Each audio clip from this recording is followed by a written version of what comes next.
नमस्कार। कभी सोचा है कि एक खूबसूरत सीधी मुस्कान के पीछे का असली राज क्या है? चलिए आज इसी दिलचस्प सफर पर निकलते हैं और जानते हैं दांतों के अलाइनमेंट के बारे में सब कुछ, एकदम सीधी बात। अक्सर हम यही सोचते हैं ना कि सीधी मुस्कान मतलब बस अच्छा दिखना, लेकिन सच तो ये है कि इसका सीधा कनेक्शन हमारे पाचन से लेके हमारे कॉन्फिडेंस तक से है। ये सिर्फ सुंदरता नहीं बल्कि हमारी सेहत का एक बहुत ही जरूरी हिस्सा है। आपको जानकर शायद हैरानी होगी कि अकेले अमेरिका में ही 45 लाख से ज्यादा लोग ब्रेसेस या दूसरे अलाइनर्स पहनते हैं और भारत में भी ये नंबर बहुत तेजी से बढ़ रहा है।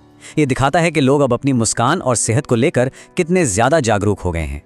तो आज हम क्या क्या जानने वाले हैं? सबसे पहले हम समझेंगे कि सीधे दांत आखिर इतने जरूरी क्यों हैं। फिर हम अपने बाइट की दिक्कतों को पहचानेंगे। इसके बाद देखेंगे कि हमारे पास क्या क्या इलाज के ऑप्शंस हैं।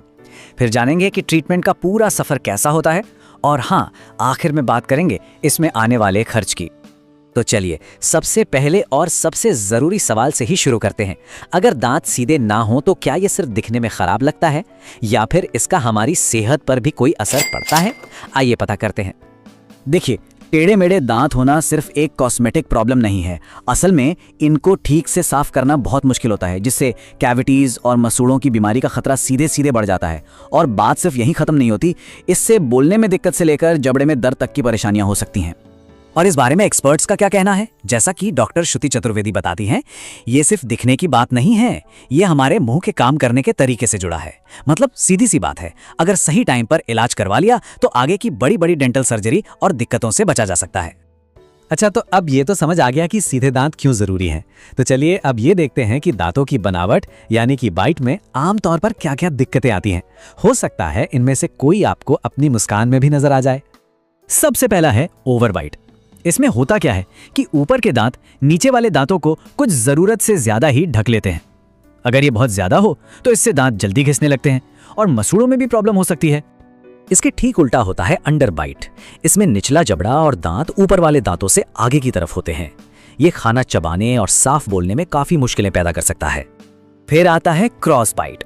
इसमें ना मुंह बंद करने पर ऊपर और नीचे के दांत एक सीध में नहीं मिलते। इससे जबड़े पर एक तरफ ज्यादा जोर पड़ता है और दांत घिसने लगते हैं। और अब बात करते हैं उस समस्या की जो सबसे कॉमन है, ओवर क्राउडिंग। आसान भाषा में कहें तो टेढ़े मेढ़े दांत। जब जबड़े में जगह कम पड़ जाती है तो दांत एक दूसरे के ऊपर नीचे उगाते हैं। ऐसे में ब्रश करना एक चैलेंज बन जाता है और कैविटी का खतरा तो कई गुना बढ़ ही जाता है। लेकिन अच्छी खबर यह है कि इन सभी प्रॉब्लम्स का इलाज मौजूद है। तो आइए देखते हैं कि हमारे पास अलाइनमेंट के लिए क्या क्या ऑप्शंस हैं। तो मोटे तौर पर देखें तो दो मेन ऑप्शन हैं। एक है हमारे ट्रेडिशनल मेटल ब्रेसेस और दूसरे हैं मॉडर्न क्लियर अलाइनर्स। ब्रेसेस सालों से इस्तेमाल हो रहे हैं, ये बहुत असरदार हैं और बजट में भी आ जाते हैं। वहीं क्लियर अलाइनर्स लगभग दिखते ही नहीं और आप इन्हें खाते वक्त निकाल भी सकते हैं। हालांकि ये थोड़े महंगे जरूर होते हैं। ये स्लाइड हमें खर्च का एक साफ साफ अंदाजा देती है। मेटल ब्रेसेस सबसे किफायती ऑप्शन है जो करीब 25,000 रुपए से शुरू हो जाते हैं। वहीं क्लियर अलाइनर्स 1 लाख रुपए से भी ज्यादा के हो सकते हैं। और हाँ, एक बहुत जरूरी बात, सरकारी कॉलेजों में भी इसका इलाज होता है और वो भी बहुत ही कम खर्च में। हालांकि वहां थोड़ा इंतजार करना पड़ सकता है। तो मान लीजिए किसी ने इलाज करवाने का मन बना लिया, तो ये पूरा सफर होता कैसा है? शुरू से आखिर तक क्या क्या होता है? चलिए इस जर्नी को समझते हैं। क्या इलाज के लिए कोई सही उम्र होती है? वैसे तो ट्रीटमेंट किसी भी उम्र में हो सकता है, लेकिन 13 से 18 साल की उम्र को सबसे आइडियल माना जाता है, क्योंकि तब जबड़े बढ़ रहे होते हैं और आसानी से अपनी जगह बदल लेते हैं।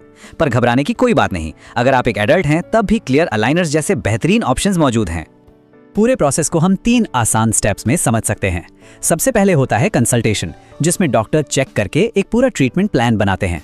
फिर आता है एक्टिव ट्रीटमेंट का फेज, जिसमें ब्रेसेस या अलाइनर्स अपना काम करते हैं। और फिर आता है सबसे जरूरी स्टेप, रिटेंशन। इसमें एक रिटेनर पहनना होता है ताकि दांत मेहनत के बाद वापस अपनी पुरानी जगह पर ना भाग जाएं। और अब आते हैं उस सवाल पर जो हम सबके दिमाग में होता है, पैसा। लेकिन इसे एक खर्चे की तरह नहीं बल्कि अपनी सेहत पर एक लॉन्ग टर्म इन्वेस्टमेंट की तरह देखना चाहिए। ये चार्ट हमें एक नज़र में दिखा देता है कि किस ऑप्शन में कितना खर्च आ सकता है। जैसा कि हम देख सकते हैं, मेटल ब्रेसेस सबसे पॉकेट फ्रेंडली हैं, जबकि क्लियर अलाइनर्स एक प्रीमियम ऑप्शन है। आखिर में ये चुनाव आपकी ज़रूरत और आपके बजट पर ही निर्भर करता है। यहाँ एक बहुत ज़रूरी बात यह है कि खर्च को इलाज के आड़े नहीं आना चाहिए। भारत सरकार की राष्ट्रीय बाल स्वास्थ्य कार्यक्रम जैसी स्कीम्स हैं जो खास तौर पर बच्चों के इलाज के लिए फाइनेंशियल मदद देती हैं। तो आज की पूरी बातचीत का निचोड़ क्या है? सीधी सी बात है, एक खूबसूरत मुस्कान हमारी अच्छी सेहत की नींव है। अच्छी बात यह है कि आज हर उम्र और हर बजट के लिए इलाज मौजूद है, और ये सिर्फ एक खर्च नहीं बल्कि हमारी लंबी और स्वस्थ जिंदगी के लिए एक बहुत बड़ा इन्वेस्टमेंट है। और आखिर में मैं बस एक सवाल के साथ आपको छोड़ना चाहता हूँ। आपकी मुस्कान एक इन्वेस्टमेंट है, तो सोचिए आपकी सेहत के लिए इसका रिटर्न क्या है। अगली बार तक मुस्कुराते रहिए। और हाँ, दांतों से जुड़ी ऐसी ही जरूरी जानकारी के लिए हमारे ओजोडेंट लेबोरेटरी चैनल को सब्सक्राइब करना मत भूलिएगा। अगर आपको ये जानकारी काम की लगी हो तो इसे लाइक करें और अपने दोस्तों और परिवार के साथ जरूर शेयर करें। अगर आपके कोई सवाल हैं या कोई सुझाव है तो हमें कमेंट्स में बताइए। देखने के लिए बहुत बहुत धन्यवाद। ओजोडेंट लेबोरेटरी, आपकी मुस्कान हमारी जिम्मेदारी।